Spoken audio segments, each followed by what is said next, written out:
Good day. Uh, Hi, this is Cherian Kurvala, a business mentor and a coach. And what I wanted to quickly share in this video is about how a lot of corporate executives and senior roles have actually migrated to become solo entrepreneurs themselves. And I've been interacting so much with them in the last 10 years as an entrepreneur, and I'm seeing the kind of power that they bring. Each one of them being an expert in their respective field, and when it comes to the power of collective, it's tremendous, right? Particularly for entrepreneurs. And this video is by an entrepreneur for entrepreneurs, right? And I thought I'd just share a little bit of my journey and how I believe that entrepreneurs would be so much better off if they did not fight their battle alone, right? And when I first started off 10 years ago, uh, SMEs or solo entrepreneurs or startup entrepreneurs would typically ask me, so have you worked in manufacturing? Have you worked in IT? Have you worked in healthcare? Have you worked in education? Have you worked in FMCG? And my stock answer would be no.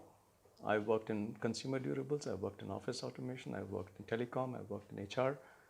But I said, how does that matter? End of the day, a business is a business, right? You could be running any business. Irrespective of the sector, end of the day, as an entrepreneur, you have a product or a service, you have a target customer or consumer, and you need to give them the right product or right service at the right price, the right time, in the right place, right? So how does it matter what sector it is? So I think 10 years ago, when business mentoring was still a fairly new concept, very nascent, a lot of entrepreneurs did not understand the power of a mentor, what a mentor could actually do, right? A mentor is not a consultant. A consultant could be a subject matter expert in particular area, could be manufacturing, could be HR, could be IT, right? Yes, entrepreneurs do require that as well. But the mentor is somebody who is able to look at it, the picture more holistically, look at the business more holistically, right? So for instance, when I used to start off working with entrepreneurs across different stages, startup, early stage, growth phase, stuck up phase, knockout phase, whatever phase you call it. Different organizations had obviously gone through different cycles over 3 years, 5 years, 10 years, 25 years, whatever it is. And each client was unique, each client had its own challenges. And it was important for me as a mentor to dive in, to deep dive into that organization, understand what really are the challenges, what really is working well in that organization, what's not working well in that organization. So typically we would start off with a business health scan, which would give them and me a fairly good idea of these are the 3 areas which are working well, these are the 3 areas which are not working so well, right? So very often when entrepreneurs would tell me, we are struggling with sales, our business is not growing, or we are having problem getting the right talent, right? Because of which we are struggling in the market. Our competition is doing so much better, but we seem to be stuck at some level, right? So when one starts actually getting down into the root cause of the issue, right, in terms of if sales is not happening, it's because the market is not getting covered properly. Why the market is not getting covered properly? It's often because you don't have the right people or the right training or the right job descriptions and the right policies, right? So quite often, you would find that business planning was just an Excel sheet. It's just an Excel sheet with a lot of figures which looked very interesting. Some more progressive organizations had better looking PowerPoint presentations. But end of it, it lacked depth. A business plan is not just about I want to grow from 20 crores to 30 crores. I want to grow from 50 crores to 75 crores. That's not a business plan. That's a goal, right? It's a business goal. A business plan to me was getting into a lot more specific details about, what is your product strategy? What is your market coverage strategy? What is your channel strategy? What is your organization and people strategy? What is your financing strategy, right? Where is the funding going to come from? Are you driving top line or bottom line, revenue or profit or both, right? So when you start getting into this level of detail, you find that most entrepreneurs have sort of not really gone down to that level of detail, or they're not so structured, or maybe the entrepreneur or the CEO, the MD of the business is very progressive, very positive, very far looking. But when it comes to the next level leadership and the next level below that, the mid level managers or the frontline executives, you invariably find that you know there's no alignment to the vision, right? What the owner is looking for and what the team is working on are two different things altogether. There's no alignment at all, right? And more often than not, we find that the bottleneck are the leaders themselves. If not the top level leaders, maybe definitely the senior leadership team, if there is one, and the next level leaders or managers, what do you call it, right? And you know what? One thing that is missing most in most of the entrepreneurs I see is HR. HR just does not seem to be given the importance that it deserves, right?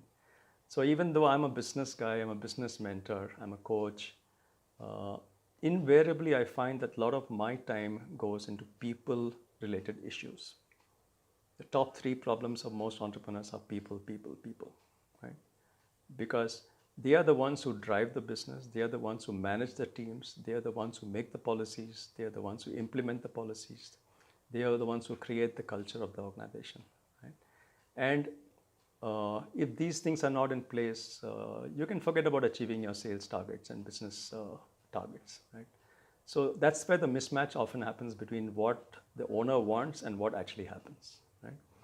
So I've also realized along my journey of 10 years that one person cannot give it all, right? A business mentor or a coach uh, would need to work collectively, right? Because quite often when you're growing a business, you need people, you need to have the right kind of talent, you need to have the right kind of policies, you need to have the right kind of marketing support, you need to have the right kind of what do you call it, HR structure, culture in the organization.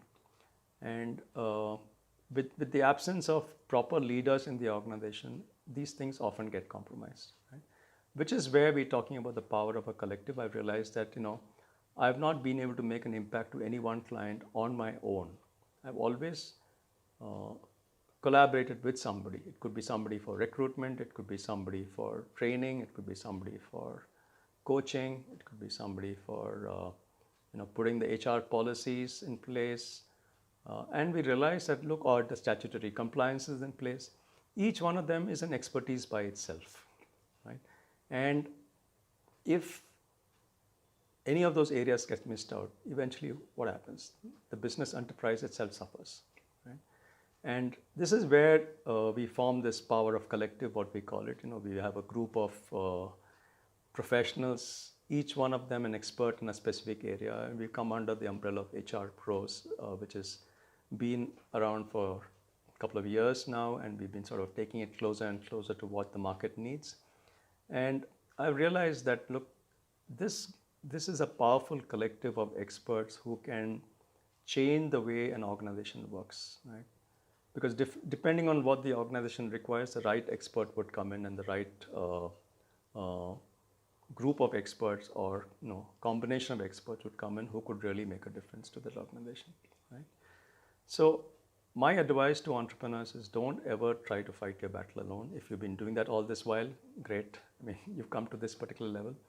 But given the current, uncertain environment, what we call VUCA environment that is prevailing post the COVID and recovery gradually happening, this really is the time when you need the right experts. And rather than trying to search for them in the marketplace and find somebody based on somebody's recommendation, you lose months and months just trying to find the right person, right? Whereas what we bring to you is something which is almost like a ready-made menu. We understand your challenges, understand where the problems are, understand what you're looking for, pitch in one expert, two experts, three experts, whatever is required, so that you as an organization benefit from this collective, right? So this powerful collective, which we call HR Pros, is something which I would strongly urge entrepreneurs to examine, evaluate, and then look at them as long-term partners in your progress, and not as just consultants or vendors who can come and fix a particular thing. Because in your transformation journey, business transformation journey and leadership transformation journey, you need experts to handhold you, right? If you like this video, I know it's a long one, If you like this video and want to know more, do reach out to us, and we'll be very happy to come across, talk to you, speak with you, and try and see how we can enable and empower you also to achieve your vision and your dreams, like we've been doing for the last so many years across multiple segments, multiple stages of organizations. So thank you very much, and happy to be there to help out if ever you need the help. Thank you.